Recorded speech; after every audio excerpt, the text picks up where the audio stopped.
Hello, ladies and gentlemen. Welcome back to Automation, and say hello to this lovely abomination of a van. This is actually part of a new BeamNG/automation stream that I've been doing on Tuesdays, where we do 1-hour builds in automation, and then I will drive them all in BeamNG in some sort of competition. So all the cars are built in 1 hour, and they are built to a vague set of rules. We're really looking for creativity, looking for creative bodies and looks, as well as creative solutions for drivetrains and, obviously, classes of car. This time, what we're looking at here, this was a build-off for a Pikes Peak Time Attack minivan. But it's not just a time attack car, it also had to fit certain restrictions where it couldn't have turbos, couldn't have semi-slicks, could only have 40 hours of engineering time on the body and the engine. You know, these kind of restrictions. Also, it had to be an MPV body, but it could be delivery or it could be a passenger vehicle. So there's, usually the way I set these up, usually there's enough options you could do that we get a lot of creativity and a lot of just extremely different entries, all for one purpose. And this time what we wanted to do was make vehicles that were good for the time attack section of the Pikes Peak hill climb, which is a short, about 3 to 4 minute section of the Pikes Peak hill climb, depending what kind of car you have. I didn't really know how extreme people would take this, if they would go, you know, full Pikes Peak racer. We all remember the crazy dual-engined Suzuki time attack cars of Pikes Peak fame. There's been all sorts of crazy classes for Pikes Peak: semi-trucks, electric cars, electric trucks. there's a class for everything when it comes to Pikes Peak. So I wanted to try and encapsulate some of that fever in the minivan category. This is my personal entry. This is what I built in an hour, and I tried to stay down the middle, because you could either go realistic or you could go full time attack. So I tried to go for something that was more production based and then modified to be a time attack van. And that is why we have a snowplow in the front, a wing on the back, and we have a 3.1 liter inline 5 making 280 horsepower, which is modest, but I mean enough to get it going, especially since it is a 3,400 pound van with an all-wheel drive platform under it. So front engine, all-wheel drive, longitudinal, decent weight balance, decent. Where is that? It's in Test Track, I think. Yeah, 5940, 5941. It's a little front heavy, but it's really a good driving car. And I went for the delivery route, so it's a 100.1 scoring in delivery. It had to score 100 in utility, family, delivery, or city. So it had to, at the end of the day, be a sellable minivan for delivery or people moving. That was the goal. What I'm going to do today to kind of, I don't know, celebrate what an interesting group of vans these ended up being is I felt like they were due a little bit more time. And I wanted to share with you guys what we've been doing over there on Twitch, just in case you've been missing it, and the kind of creativity that we've seen. So I'm going to take some of these out to another interesting set of roads, the Deals Gap, and see what they behave like on something a little bit more like a real road. So the old wedge van ended up being a pretty decent driving car on Pikes Peak, and I was very surprised by that. It actually set up a pretty good night. I was not expecting to have a lot of really great driving cars in our competition, but the wedge van here kind of set up the start of a good night. So let's take this old wedge van out here onto Deals Gap, which is a real road. This is a mod for BeamNG. It's like a project of passion kind of deal. It's not one-for-one super accurate, but it is a nice satellite-generated representation of the roads. Scenery-wise, it's close, but of course there are differences. But it is a lot of fun to drive, and a good place to kind of test out how these vehicles would behave on normal roads. Whoops! I'm trying to keep within my lane. I think some of them are going to be better than others at doing that.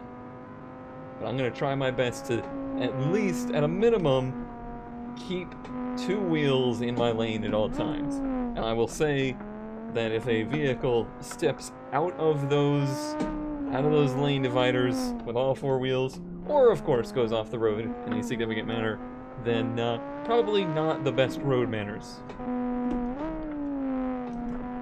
I am leaving ESC on.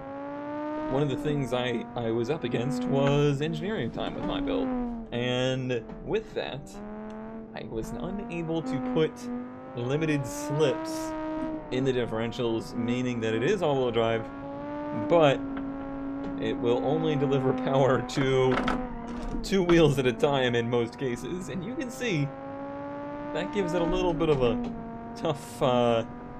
tough driving attitude at times,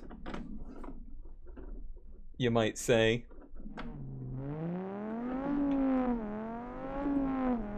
But if you rein it back in a little bit and drive a little bit more sensibly, it's very doable, I think.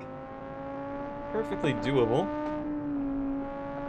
I think the issue that I ended up running into with mine was that I went for the utility category in order to try and have lower weight.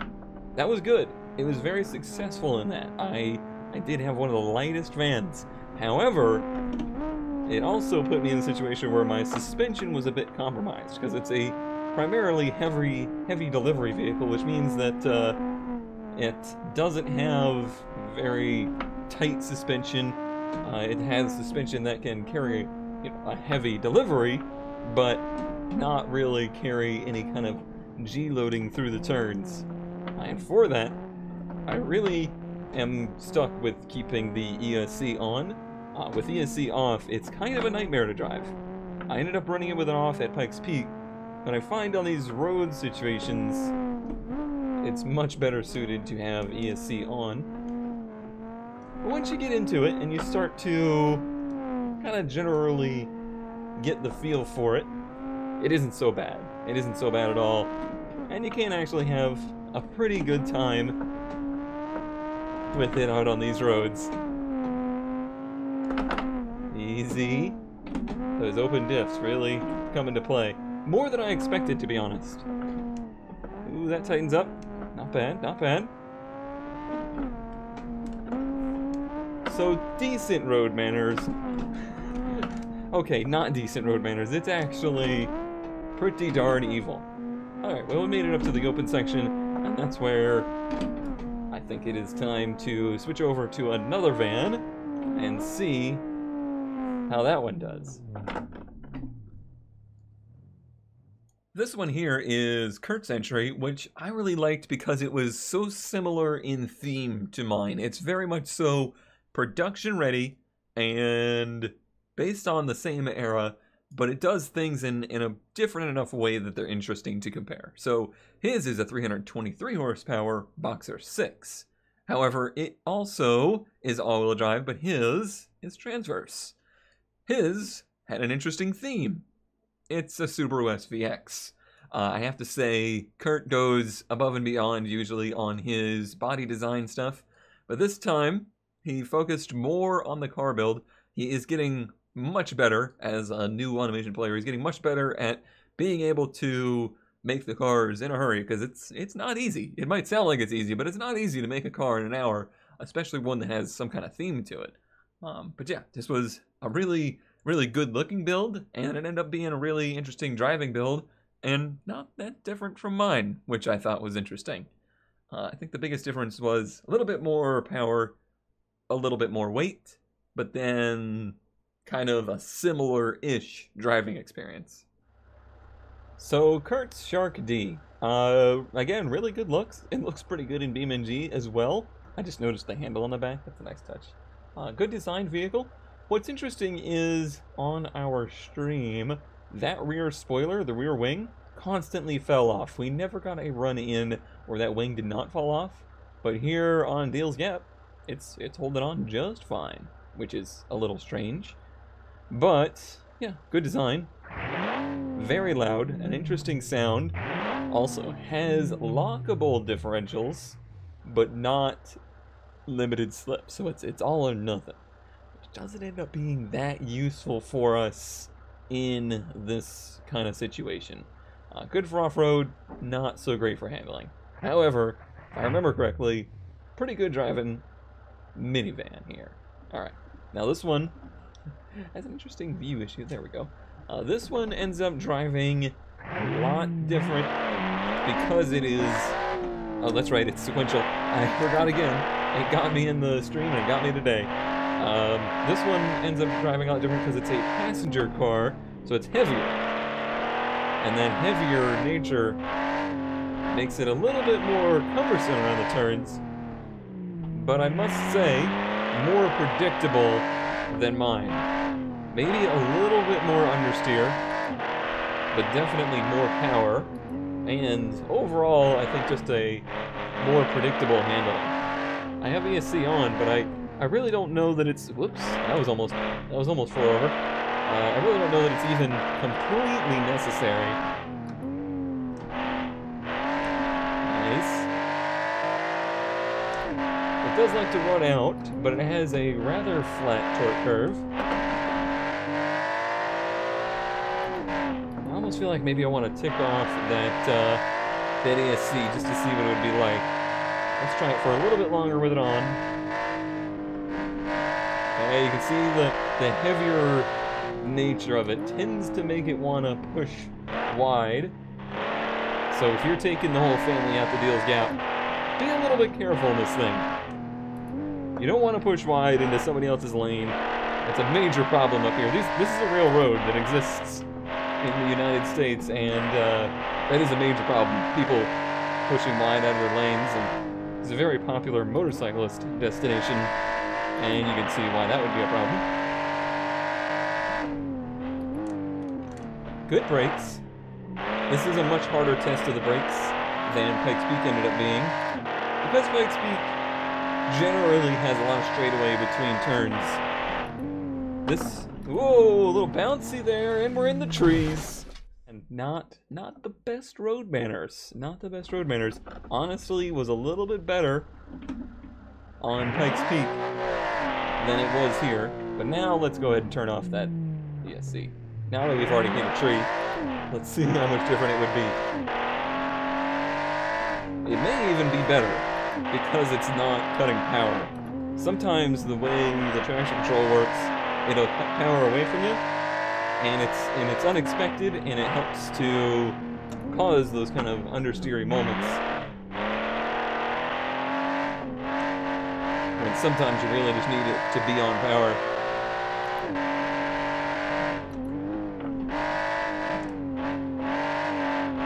Nice. It really is similar to mine, but just a little bit more well-mannered in the suspension. But it gets over the braking, or not the braking, the tire potential pretty good. Yeah, it just is at the edge of the tire's grip in most of these turns, and that's a dangerous thing around curves like this. Still fun though,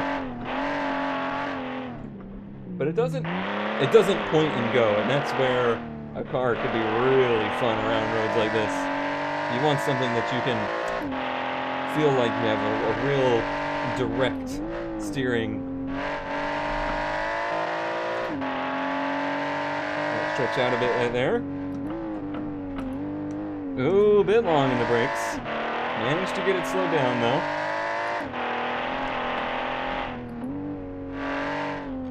Alright. Starting to get a feel for it. Yeah, give it enough time. I think this would be a good road carver out here. But so far we're 2 for 2. Both vans have ended up in the trees at some point for pretty different reasons. Alright. Well, let's maybe look at some of the... Our two cars were somewhere in like the middle of the road of the time charts. Let's look at something that was maybe a little bit more of a time attack car. This one right here. We're moving into the things that are real time attack competitors. This is a 420 horsepower Boxer 6 all-wheel drive race van. Also, the smallest of the MPV bodies. I noticed most of the people that went full committed into the race car, time attack car builds, they went for the small body. And that makes sense, because this is, although not that much in the realm of light, 3,800 pounds, it's not a light vehicle, but it's got a small footprint, it's got a nice kind of low center of gravity, and it's probably the best driving of the bodies. I would hazard a guess. Also, it allows for very wide tires, and Daffy went and put a bunch of good aero on this thing, and overall, it's just a really stout, good driving vehicle. But he managed to do that while, if I find the right tab, while scoring 100 in Utility Sport Premium. So it's actually more like an SUV than it is a minivan, but in my opinion, unibody crossovers, they're minivans. They're just minivans that people aren't admitting are minivans. But you can see he was pushing those engineering hours very much so, right on the edge of being, you know, a street car, much more weighted towards the race car mentality. And it drives like it too. So Daffy's Kinderschrecken. This is the first of what I consider to be the true time attack cars. Let's see what it's like out here on the streets, and if it has a little bit more road manners than the other cars we've tested so far. Now this one is, I believe, yep, it is DSG. I think it was one of our only dual clutch competitors. So we'll see if that helps us. It doesn't help that we're on the wrong side of the car for these roads, but we'll deal with that. Look already at how much different the car behaves suspension-wise. Not diving and bobbing around. It's pretty darn planted for a vehicle of its size. Very impressive. I'm sorry, it's hard to know where the left side of the vehicle is. I had that problem driving a right-hand drive car. A little bit wide there, but managing to get it under control. So far, no trees. This is with the SC on. Seems like we're getting quite a bit of brake temp here. So the SC is doing work there.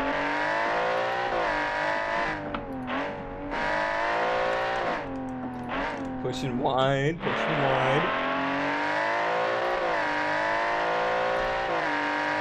But overall, night and day difference in the way that this drives versus the way that mine drove.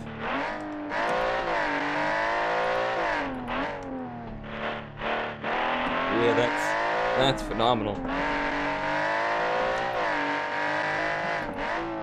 use that little bit of extra pavement.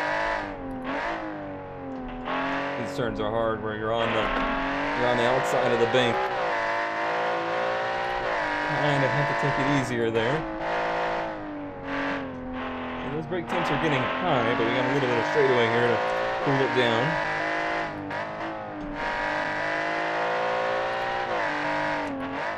I think we are diving into some brake fade at this point.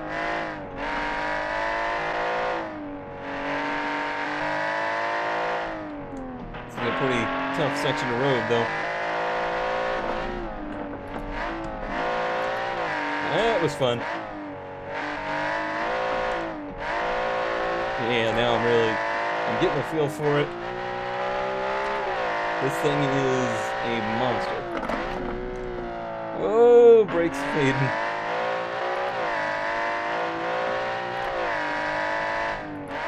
It's almost too fast for its own good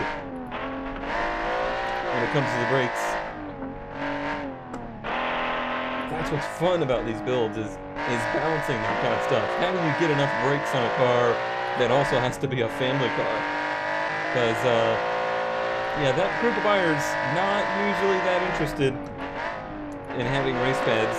That was like 1200 degrees there.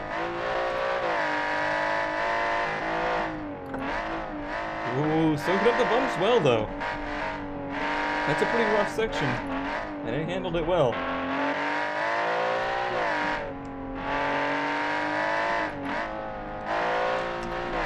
Nice.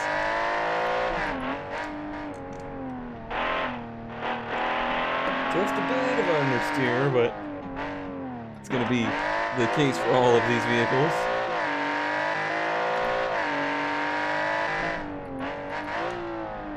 And the brakes are gone.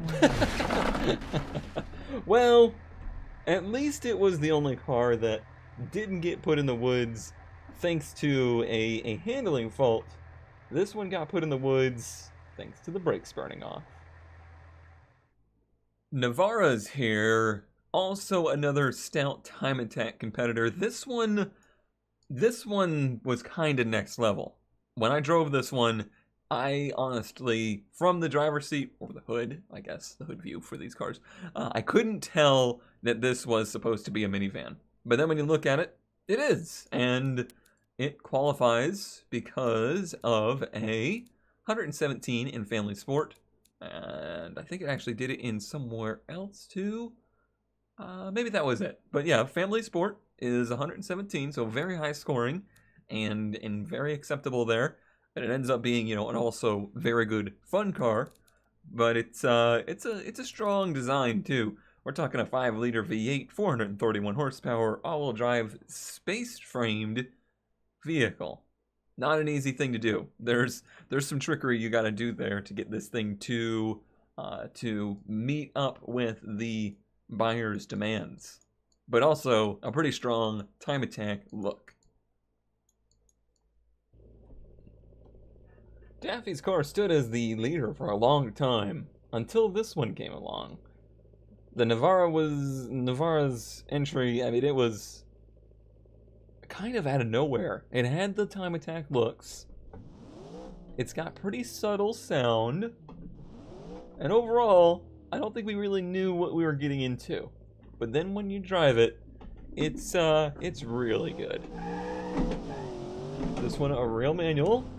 First one since my entry, actually. That's been a real manual.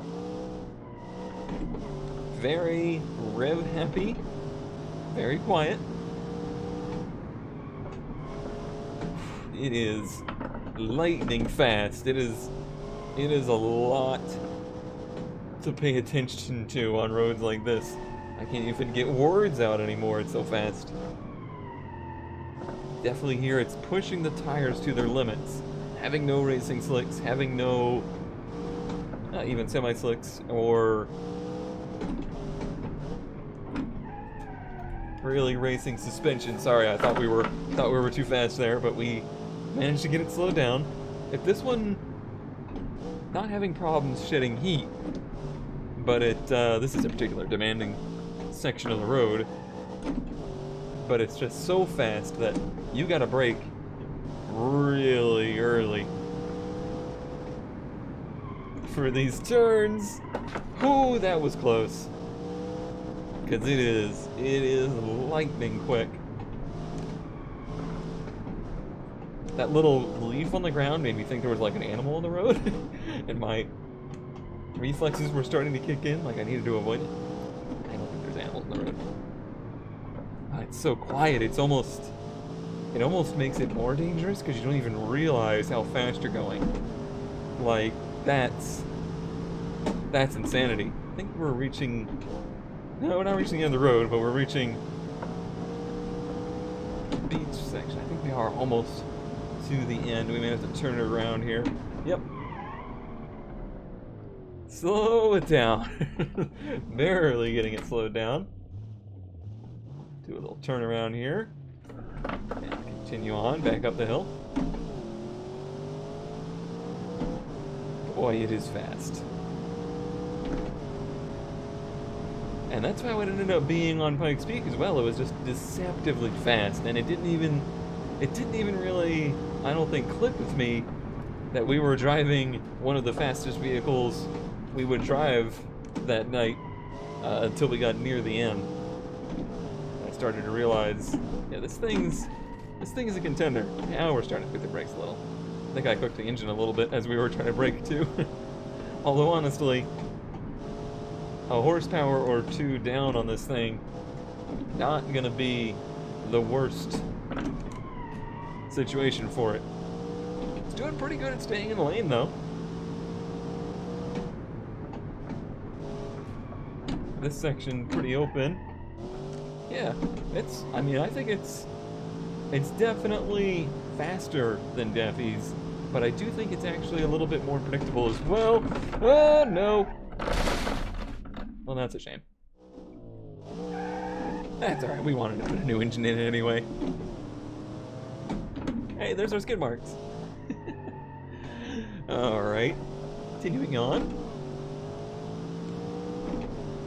Pretty good road manners, I would say. But, almost too fast for its own good on roads like this. When you put a driver like me behind the wheel of it, it's too easy to get over the top with it, especially as little noises it makes.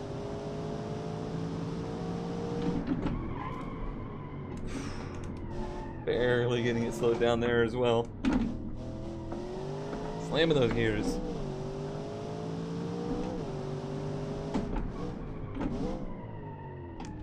Overcooked it there as well. Alright, well, easy to overcook the turns. Crazy fast in between them. And overall, really good driving car. Pretty impressive for the category. Now, not every car that we get necessarily is the best at the particular challenge. But some of them are just entertaining for their own unique ways. And Ling Speeds was entertaining in a very particular way.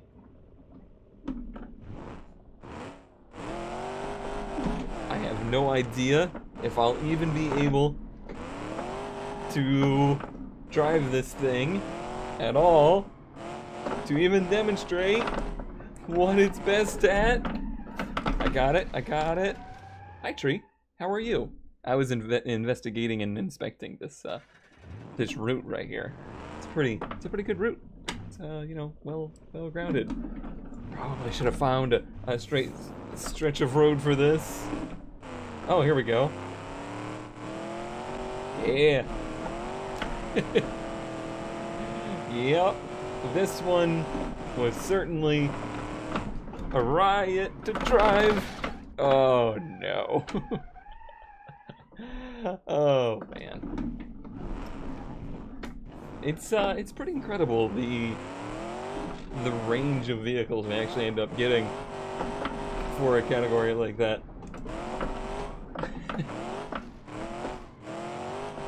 Yep. See, we did on a previous week spooky builds. I think this one just ended up being a week late for that. But then at the end of the night, the last car we tested ended up being a monster. Absolutely blowing out of the water every other minivan that entered. This thing is a time attack car. It is not a minivan at all in any way besides the categories it needs to be. So it's a family sport car, and that was all that it needed to do. I'm very impressed by this one. Just squeaking under those engineering hours, but somehow managing a 6.9 liter V10 with 658 horsepower. This thing is a monster. It's all-wheel drive, aluminum bodied, 3,500 pound monster.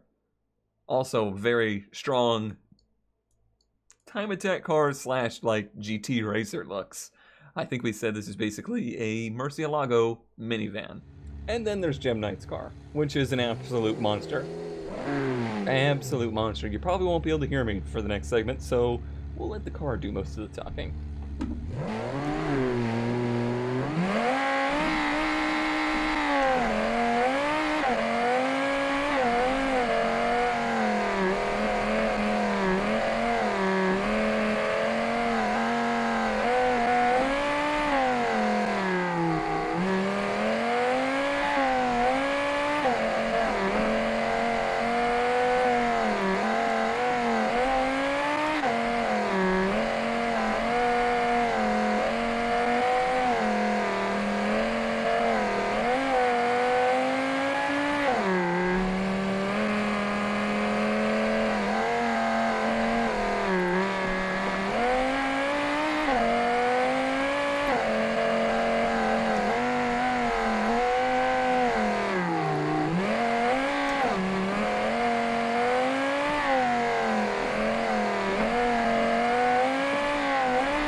Yeah, that car is insane.